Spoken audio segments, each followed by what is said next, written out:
আসসালামু আলাইকুম। Option tree framework টিউটোরিয়ালে আপনাদেরকে স্বাগতম।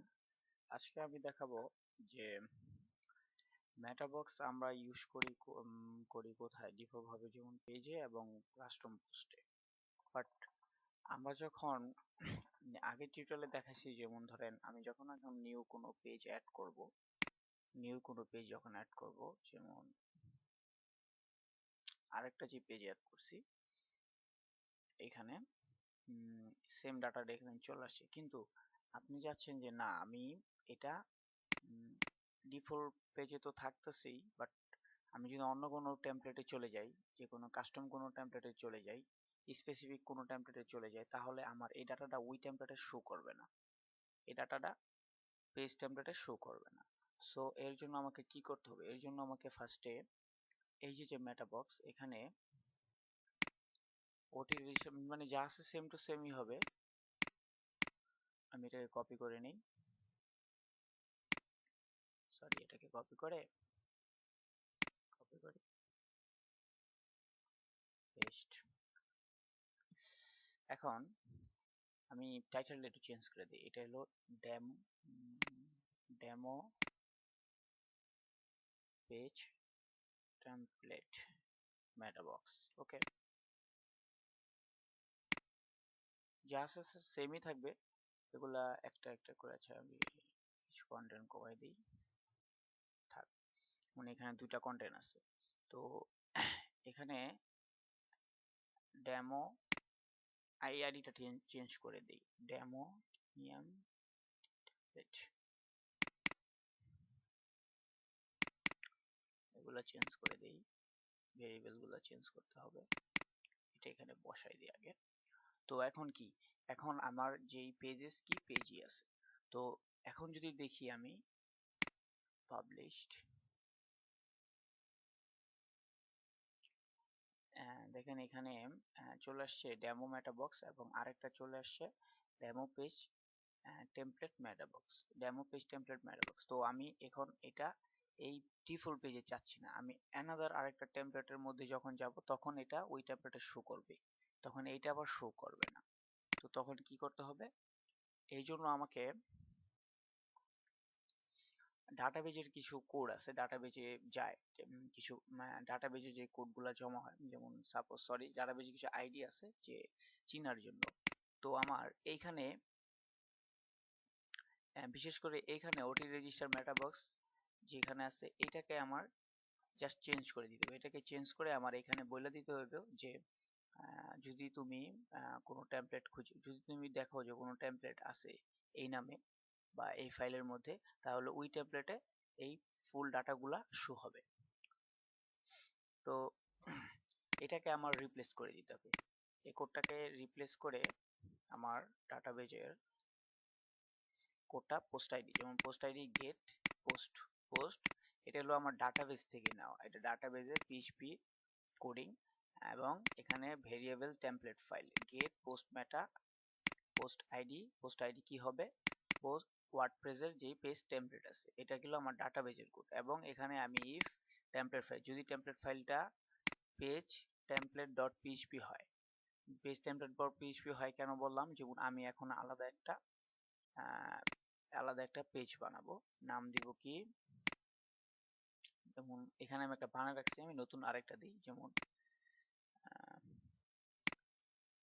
হোম টেমপ্লেট লিখি, হোম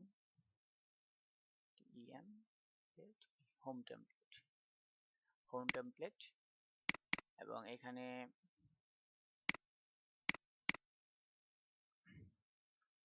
হোম পেজ বা হোম টেমপ্লেট যাই হোক এটা। এখন আমার যেটা করতে হবে যে এই দুইটা কেটে দিই, এখানে দরকার নেই এই দুইটা, এটা কোন কন্টেন্ট এবং এই দুইটা। তো এখানে আমার কি হলো, একটা টেমপ্লেট তৈরি করলাম, হোম টেমপ্লেট। একটা টেমপ্লেট তো নরমালি তৈরি করতে পারেনি, যেহেতু এগুলা অ্যাডভান্স লেভেলেরই। সো এখন আমি যদি অ্যাড নিউতে যাই, এবং আমার এই মেটাবক্সে চিনানোর জন্য, যাতে আপনারা বুঝতে পারেন,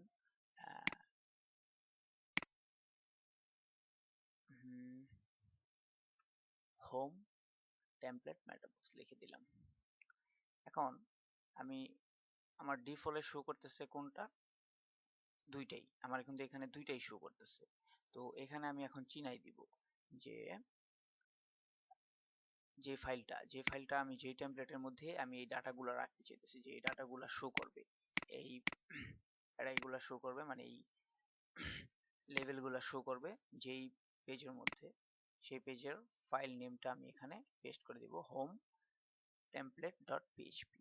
টেমপ্লেট ফাইল কি হোম টেমপ্লেট ডট পিএইচপি, এবং মাস্ট বি এইটা, এই ভেরিয়েবলগুলা আর এই ভেরিয়েবলটা সেম হতে হবে, এবং এইটা ওকে সেম হতে হবে। এখন কি, হ্যাঁ আমার এই সবগুলোই সেম আছে। তো এখন যদি আমি হোম পেজে যাই এবং পাবলিশ দেই,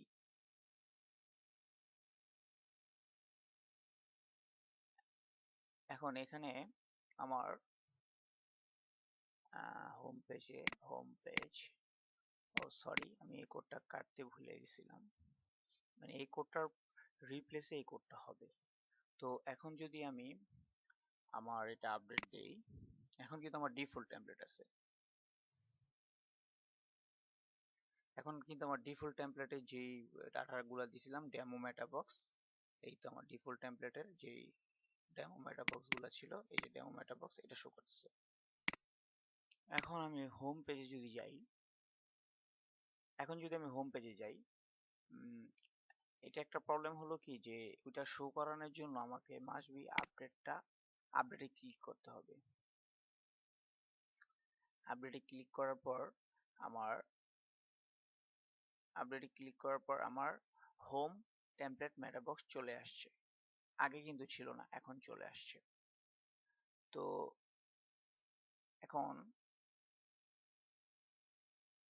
এখন আমরা খুব সহজেই, যেমন হোম পেজে যদি কন্টেন্ট চাই, তাহলে হোম পেজে আমি খুব সহজেই আমার ডাটাটাকে শো করাতে পারতেছি। তো এখন আমার এখানে হোম টেমপ্লেট এবং নর্মাল যে ডিফল্ট পেজ আছে, ডিফল্ট পেজের ডাটাটাও এখানে আসতেছে, এবং হোম পেজের ডাটাটাও এখানে চলে আসতেছে। আবার যদি আমি এখানে ডিফল্ট টেমপ্লেট দেই, তাহলে আমার হোম পেজ টেমপ্লেটের যে ডাটাগুলো আছে এখানে আসতেছে না, এখানে কিন্তু আসতেছে না। সো এভাবে আমরা ডিফল্ট যদি কোনো টেমপ্লেটে দিতে চাই, তাহলে আমরা ডিফল্ট টেমপ্লেটেও আমরা ইউজ করতে পারবো।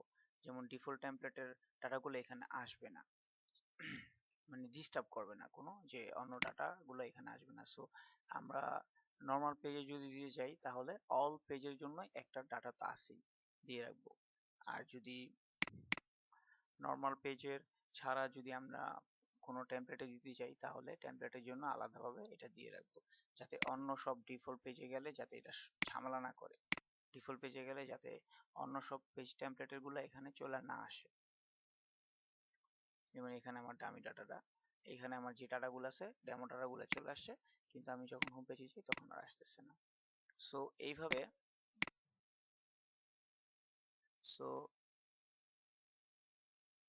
এভাবে আমরা খুব সহজেই এটা ইউজ করতে পারি, এবং ড্রাগ এন্ড ড্রপ দিয়ে আপনি এখানে আপনারা উপরে উঠাই দিবেন, যাতে করে ক্লায়েন্ট খুব ইজিলি বুঝতে পারে যে নতুন একটা ডাটা এখানে চলে আসছে হোম পেজ টেমপ্লেটের জন্য। এবং আপনি ইসে থিম অপশনে ডিসক্রিপশনে লিখে দিতে পারেন, যে কোনো ভাবে স্ক্রিনের ডিসক্রিপশনে লিখে দিতে পারেন, বা এখানে লিখে দিলেন যে যদি কোনো টেমপ্লেট চুজ করা হয়, তাহলে ওই টেমপ্লেটের মেটাবক্স গুলো এখানে, ওই টেমপ্লেটের ডাটা ইনপুটার গুলো এখানে শো হবে। যাই হোক, এই টেমপ্লেটটা নিয়ে খুব ঝামেলা হয়েছিল টেমপ্লেটে শো করাটা নিয়ে। তো ইনশাল্লাহ এটা হয়েছে ওকে, কোনো প্রবলেম হয় নাই। তো এখন আপনারা খুব সহজেই যদি চান, তাহলে যে কোনো পেজ টেমপ্লেটে, হোম পেজ টেমপ্লেট বা কাস্টম পেজ টেমপ্লেট, যে কোনো পেজ টেমপ্লেটই আপনারা নিজস্বভাবে ডাটা ইউজ করতে পারবেন, মেটাবক্স শো করাইতে পারবেন, এবং ডিফল্ট ভাবে যেটা থাকবে তো থাকবে, আবার অন্যগুলা ঝামেলা করবে না। সো ইনশাল্লাহ নেক্সট টিউটোরিয়ালের জন্য অপেক্ষা করুন, খুব তাড়াতাড়ি নেক্সট টিউটোরিয়াল বানাবো। আসসালামু আলাইকুম।